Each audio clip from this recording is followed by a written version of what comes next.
Kita bernyanyi dari penyanyian nomor 125 ayat 1 sampai dengan ayat 2.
Di dalam nama Bapa dan nama Anaknya Tuhan Yesus Kristus dan nama Roh Kudus yang menciptakan langit dan bumi.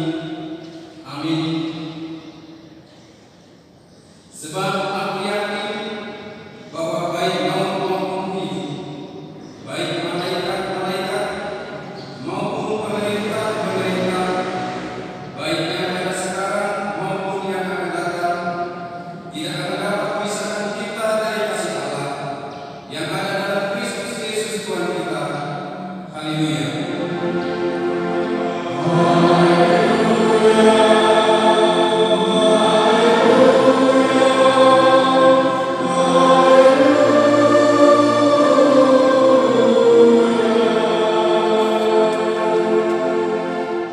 Marilah kita berdoa. Ya Tuhan Allah, Engkaulah sumber kasih dan damai. Berilah kami kasih dan damai yang dari Tuhan. Lindungilah hamba-Mu dan hati dari si iblis, agar mereka terlepas dari pencobaan dan ketakutan. Engkaulah pengharapan dan perlindungan kami. Pimpin dan tuntunlah kami dalam perjalanan hidup kami. Karena Anak-Mu Yesus Kristus Tuhan kami. Amin.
Dengan Allah untuk Tuhan, yaitu yang tertulis dalam kitab Yakobus pasal 1 ayat 21. Demikian bunyinya. Sebab itu buanglah segala sesuatu yang kotor dan kejahatan dan begitu banyak itu, dan terimalah dengan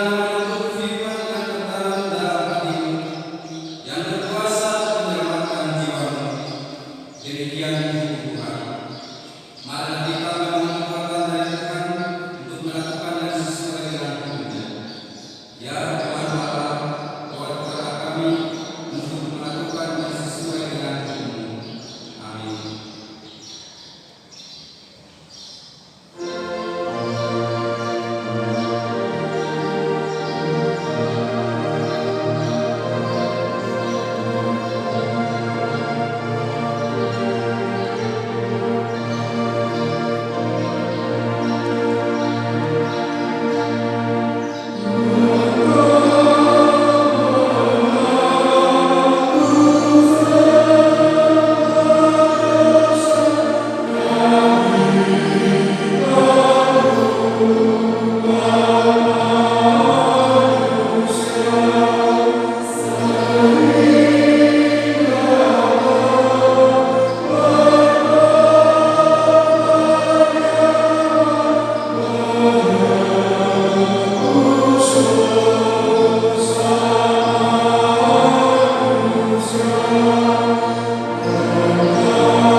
Mari kita merendahkan diri untuk mengaku dosa kita.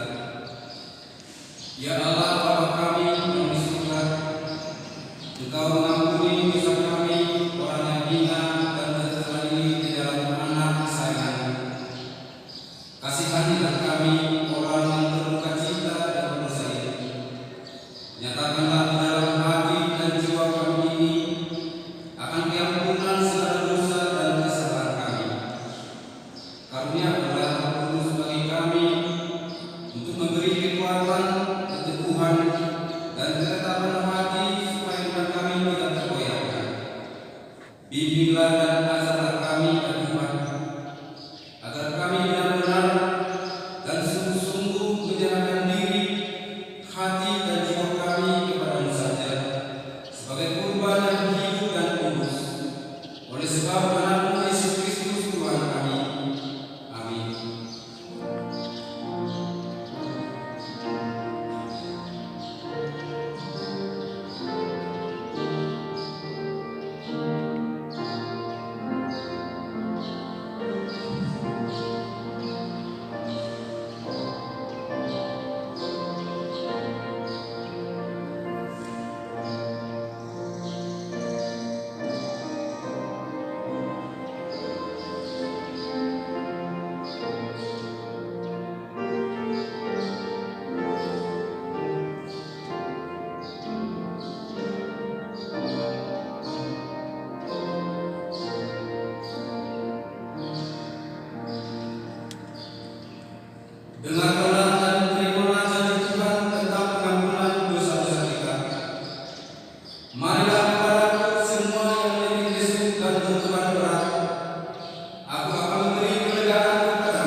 dan dibunuhnya di sana 300 orang. Tetapi pada barang kemasan tidaklah mereka menurunkan tangan. Orang Yahudi lain dari dalam daerah kerajaan kubu dan menyerahkan nyawanya terhadap mereka membunuh 5.000 orang daerah provinsi Virginia. Tapi mereka Hal itu terjadi pada hari yang ke-13 dan mudah-mudahan pada hari yang ke-14 berhentilah mereka, dan hari itu dijadikan mereka hari perjamuan dan sukacita.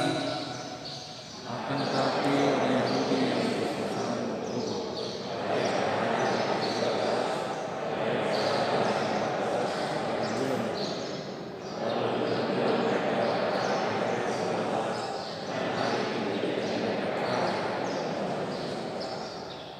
Oleh sebab itu orang Yahudi yang di pedusunan, yakni yang diam di perkampungan, merayakan hari yang ke-14 bulan Adat itu sebagai hari sukacita dan hari perjamuan, dan sebagai hari gembira untuk antar-menantar makanan. Demikian firman Tuhan. Berbahagialah orang yang mendengarkan firman Tuhan serta memeliharanya. Amin.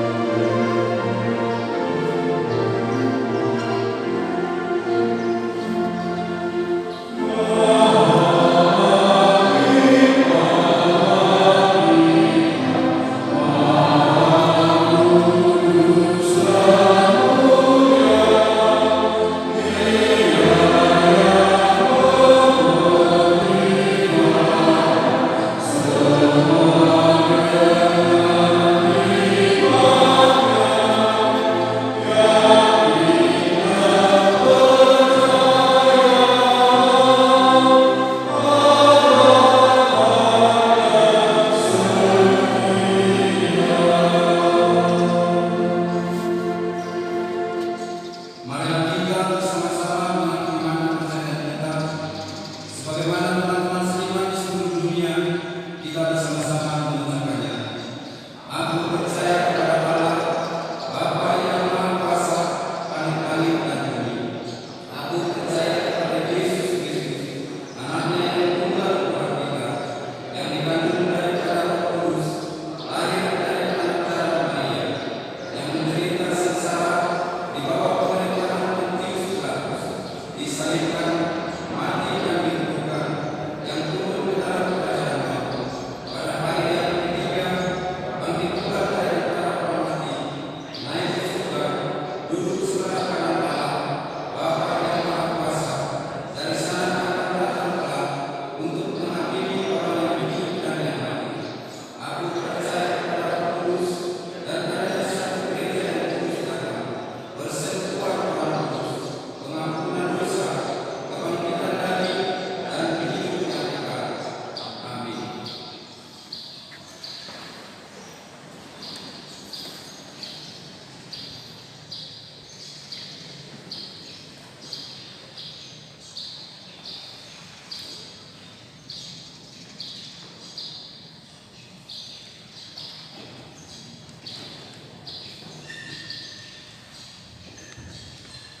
Salam. Para jemaat Maka jemaat Minggu ke-18 setelah hari Kamis, tanggal 3 Oktober 2021, dibacakan beberapa poin dari Bapak Jemaat. Bagian yang pertama, pelayanan rencana pernikahan, pemberitahuan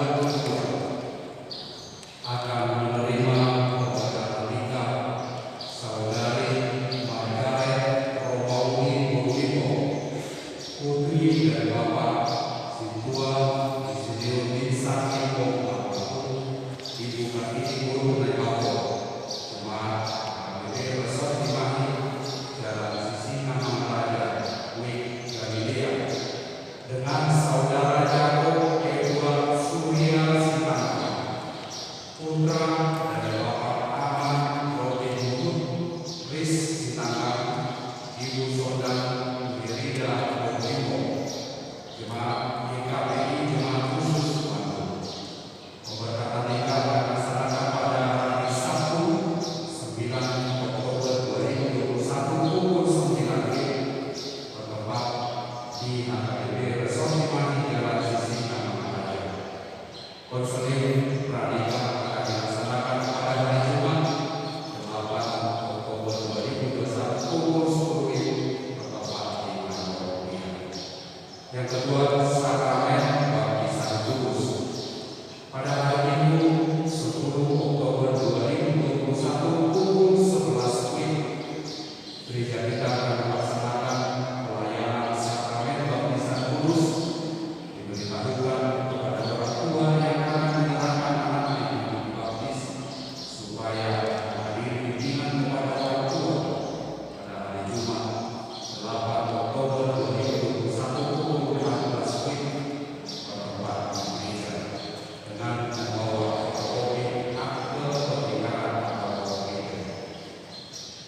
Bagian kedua, persekutuan atau reunian. Jadwal perpanjangan wilayah dan server kategorial.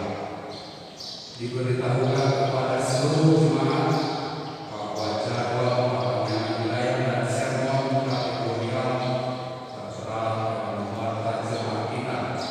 Dimohon kepada seluruh jemaat untuk mengikuti perpanjangan wilayah dan server kategorial.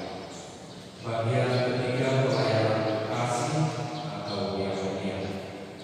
Jemaat meninggal pada hari Rabu 29 September 2021 telah meninggal dunia Bapak Surya Putra Mangatas Simajuta, tutup usia 66 tahun, meninggalkan Ibu Situa Rita Kureni Lumbantomi beserta 4 orang anak dan keluarga dari Jitu. Acara pemakaman dilaksanakan pada hari Kamis 30 September 2021. Kita berdoa semoga keluarga cepat hidup. Bagian keempat, berita pembangunan. Rekapitulasi pencarian dana pembangunan. Diberitahukan kepada seluruh jemaat bahwa panitia pembangunan akan segera melaksanakan pembangunan halaman gereja lantai 2 dan tangga utama masuk gedung gereja. Berikut adalah rekapitulasi dana pembangunan yang telah diperoleh sementara per kepala keluarga setiap wilayah hingga hari ini, Minggu 3 Oktober 2021. Pertama, dari Wik Betania yang telah menyumbang 31 kepala keluarga dari 50 kepala keluarga. Yang kedua, Wik Bethesda 24 kepala keluarga dari 85 kepala keluarga. Wik Bethlehem yang telah menyumbang 31 kepala keluarga dari 75 kepala keluarga. Wik Efrata 17 kepala keluarga dari 45 kepala keluarga. Wik Galilea 18 kepala keluarga dari 84 kepala keluarga. Wik Hermon 26 kepala keluarga dari 90 kepala keluarga. Wik Yerusalem yang telah menyumbang 28 kepala keluarga dari 43 kepala keluarga. Wik Jetun 22 kepala keluarga dari 38 kepala keluarga.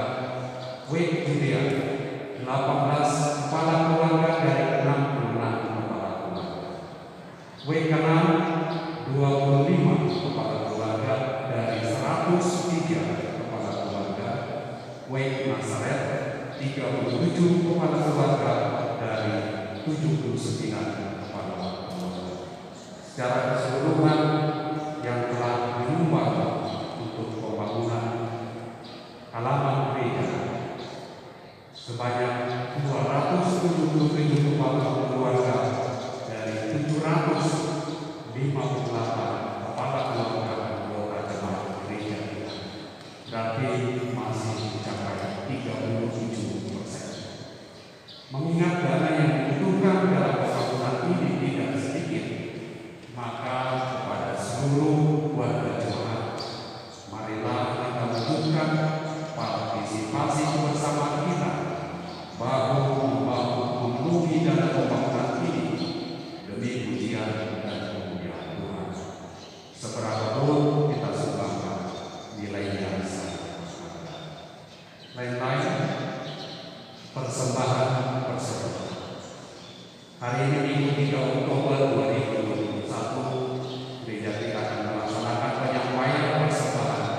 pemasukan sumbangan pembangunan halaman gereja dan tangga utama 63.150.000, yaitu dari 1 NNN dari WIK Nazaret 5 juta rupiah, Bapak RJL Bapak Ibu Boruskopi WIK Nazaret 2.500.000, Bapak Samosir Rumah Gaul dari WIK Hermon 500.000, J. Sinuran Guru Simarmata WIK Hermon 1 juta, Ibu S.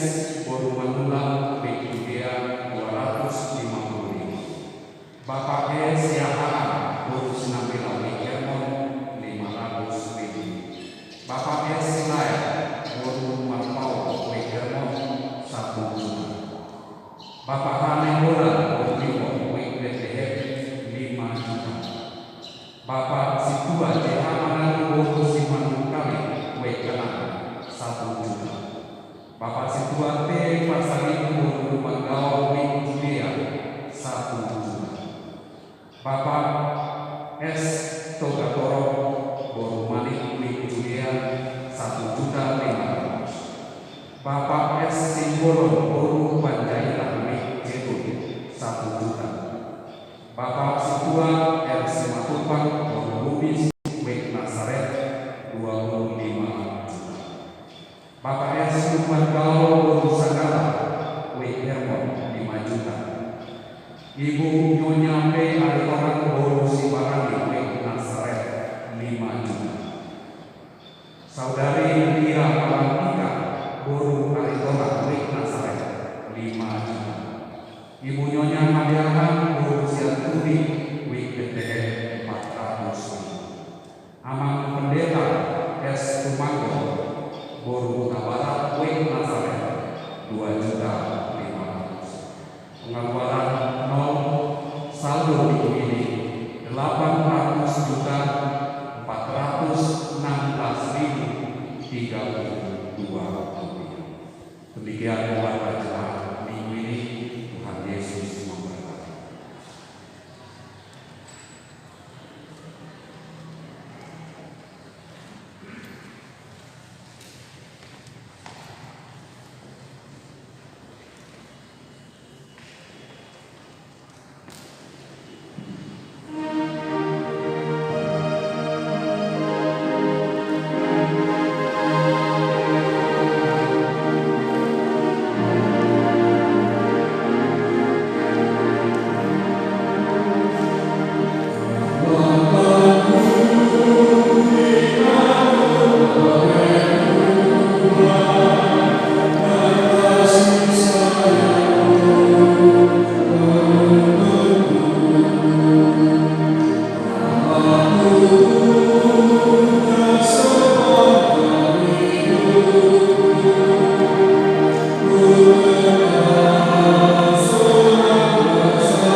Shalom, Bapak Ibu Saudara seiman yang dikasihi oleh Kristus Yesus. Marilah kita mendengarkan berita sukacita di hari ini, yaitu Minggu ke-18 setelah Trinitas, tertulis dalam kitab Ibrani pasal 2 ayat yang pertama sampai 4. Demikian ditulis. Karena itu harus lebih teliti kita memperhatikan apa yang telah kita dengar, supaya kita jangan hanyut di bawah arus.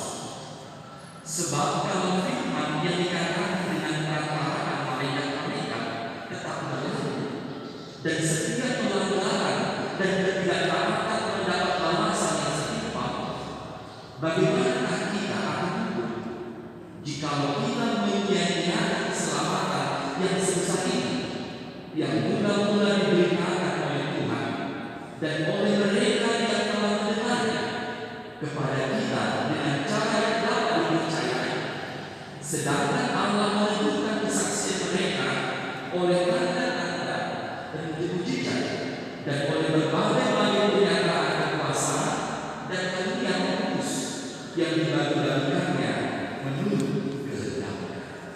Demikian bunyi.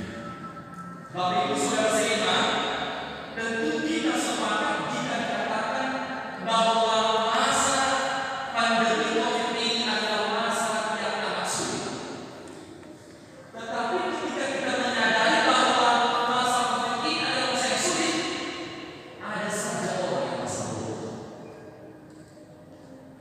Orang tidak peduli dengan COVID, tidak COVID, masa bodoh. Ketika pemerintah menganjurkan memakai masker dan cuci tangan menjaga jarak, dan masa bodoh.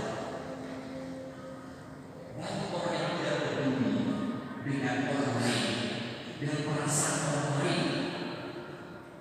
Dan lebih ngerinya adalah banyak orang yang mengeraskan hatinya di tengah COVID ini. Dia mengatakan COVID itu tidak ada. Padahal jelas banyak orang yang mengatakan lantas yang berkata apa jika dikatakan COVID itu tidak ada.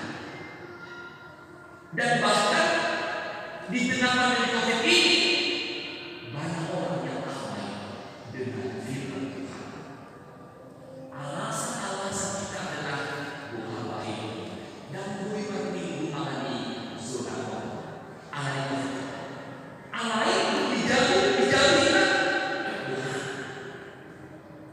Mari sebentar alasan kita tidak bisa keluar, tapi di rumah juga tidak beribadah. Kita alami dengan hati. Seharusnya masa pandemi COVID ini yang benar-benar berat seharusnya mengingatkan kita akan kelemahan dan keterbatasan kita, dan seharusnya semakin mendekatkan kita kepada Tuhan. Kita saat ini hidup di tengah-tengah orang yang banyak bermasalah, yang terbawa oleh arus keinginannya, tak peduli dengan orang lain. Yang penting popularitasnya naik, yang penting hartanya bertambah, yang penting dia terkenal, yang penting dia melakukan sesuatu yang dia inginkan, tanpa peduli dengan orang lain, dan bahkan tidak peduli dengan firman Tuhan. Itulah yang terjadi amanah pada masa tulisan kitab Ibrani ini. Ketika kitab Ibrani ini dituliskan, banyak orang yang masih bodoh, banyak orang yang hanyut dengan pengajaran-pengajaran yang menyimpang, banyak orang yang masih bodoh terhadap firman Tuhan, bahkan masih tidak peduli dengan keselamatan yang Allah anugerahkan dalam iman ini. Mereka tidak peduli dengan itu. Haluan makan dan peduli di sini. COVID mana datang peduli di sini. Dia hancur, cuek, akan kehidupan yang berkehidupan. Firman Tuhan saat ini mengingatkan kita bahwa keselamatan ini telah nyata dalam kehidupan kita. Yang pertama adalah supaya kita tidak boleh mengabaikan keselamatan itu adalah pada ayat 1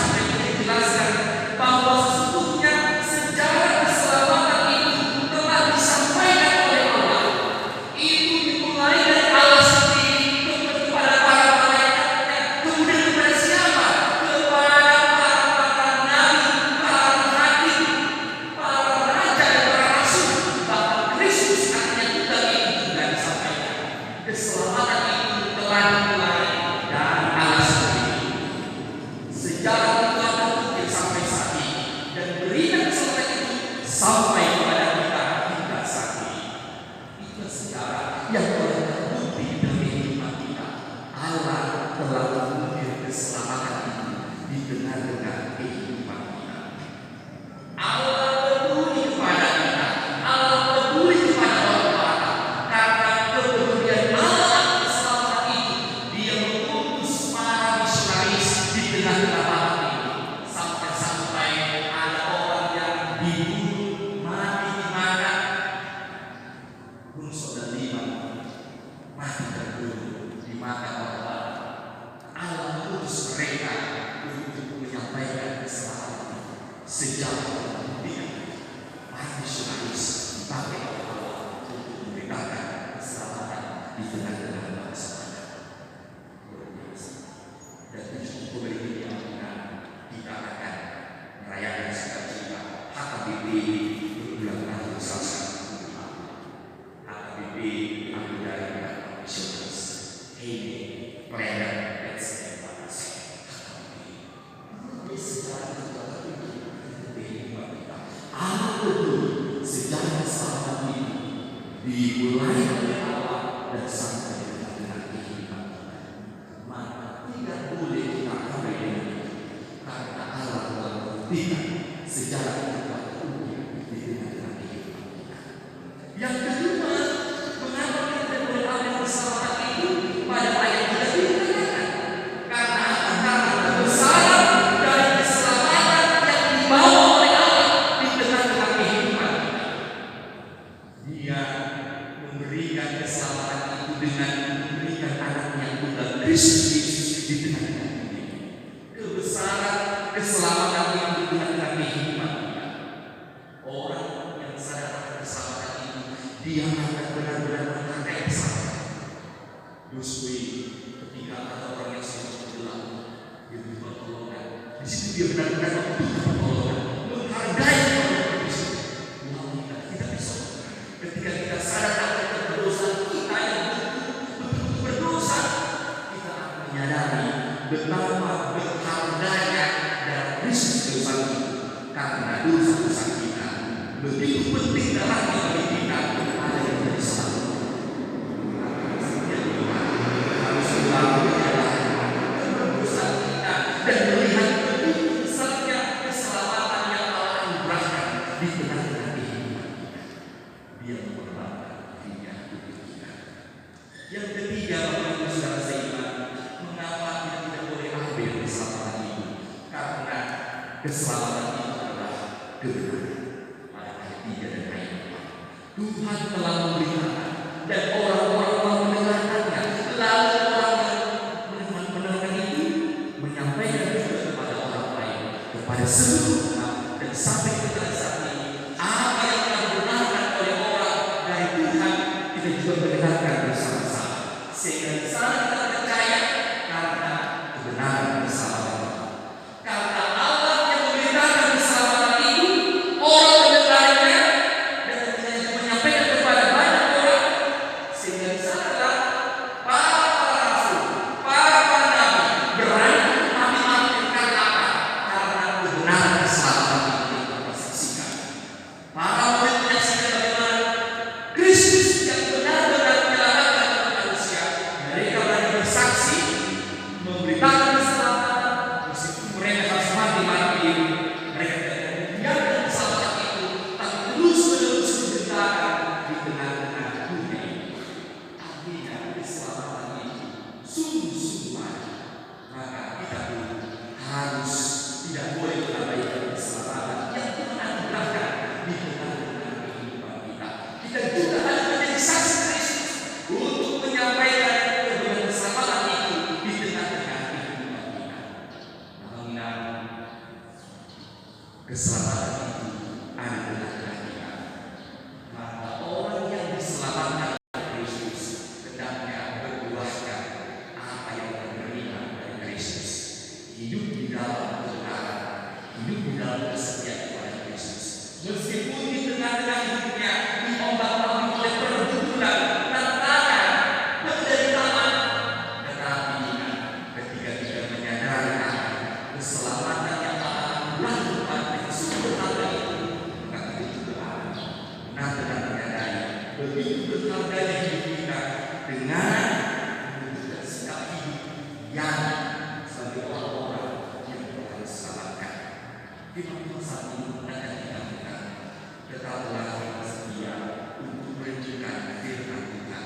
Kebenaran firman Tuhan itu yang telah kita dengarkan itu hendaknya kita renungkan secara sungguh-sungguh dan kita bisa menjadi kehidupan kita dan menjadi orang yang beriman.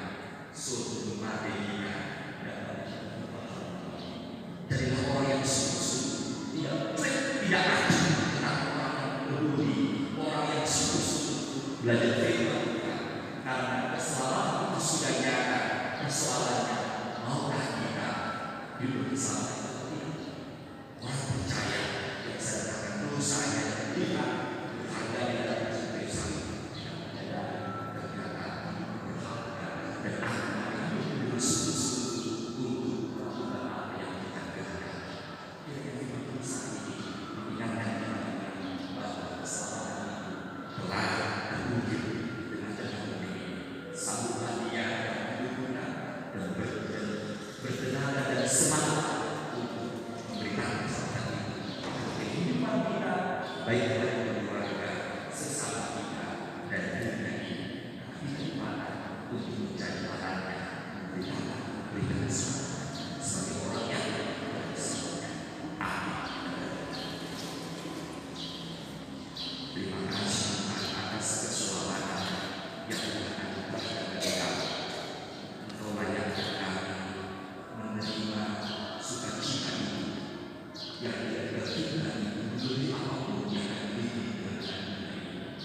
Ajar kami Tuhan untuk menghadiri keselamatan ini dengan menghubungi keselamatan ini dan kami bersyukur karena Engkau telah mempersejahterakan dalam kehidupan kami.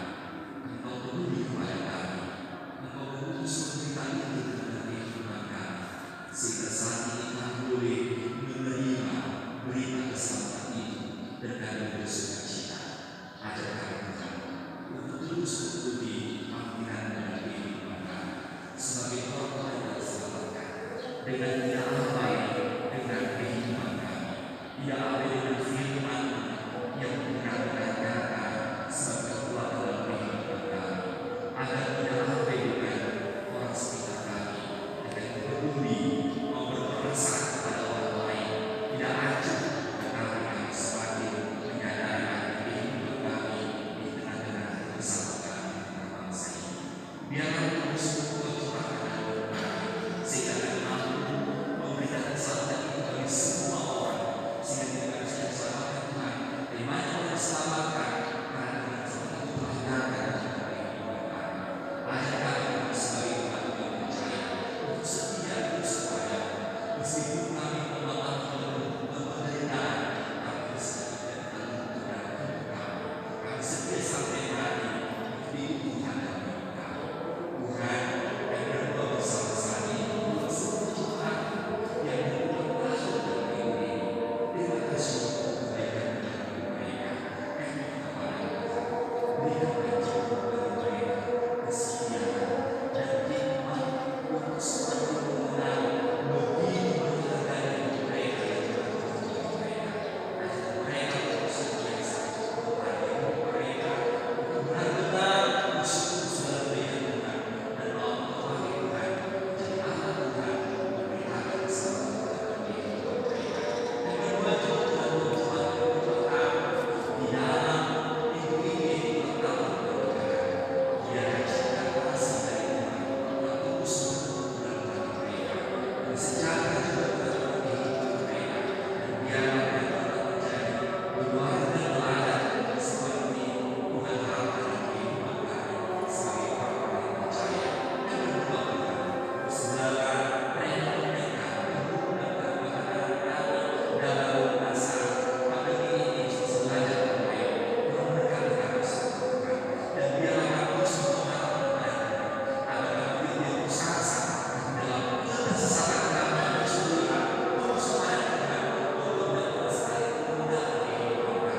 Terima kasih Tuhan, dengan gereja yang sekarang di satu bangunan dengan kebesaran kami boleh tunjukkan dalam kehidupan kami dan bersama-sama Tuhan memberangkatkan kami untuk membagian gereja. Sehingga lihat bahwa kami selalu dan memuliakan nama Tuhan hidup bersama untuk yang terbaik untuk gereja. Dan berdoa juga untuk bangsa kami, pemerintah kami, pimpinan kami, dan iman dan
Sebagian daripada karunia itu kami serahkan kembali sebagai persembahan kepada Tuhan.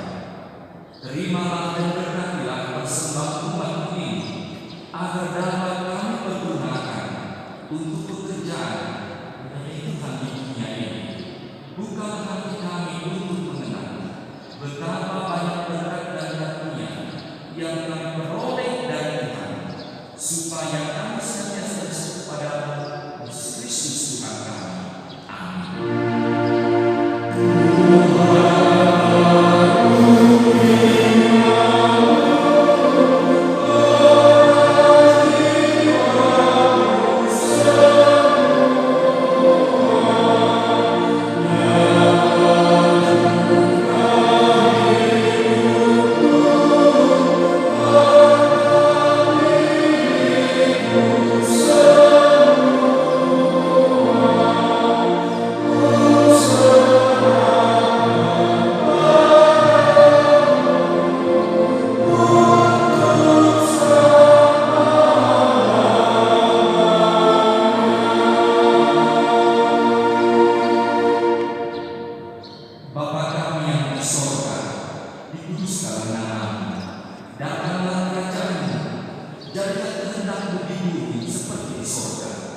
Berikanlah kami pada hari ini makanan kami yang secukupnya, dan ampunilah kami akan kesalahan kami, seperti kami juga telah mengampuni orang yang bersalah kepada kami.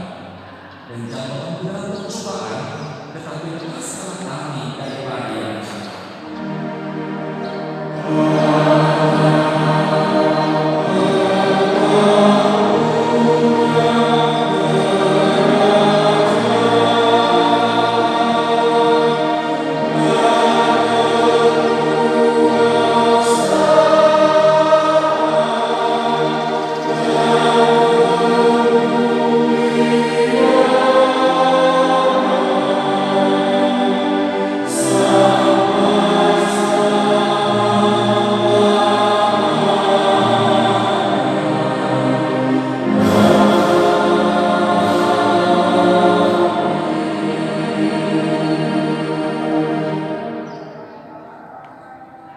Tuhan memberkati engkau dan melindungi engkau.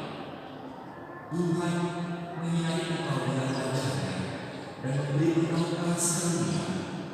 Tuhan menghadapkan wajah-Nya kepadamu dan memberi engkau damai sejahtera.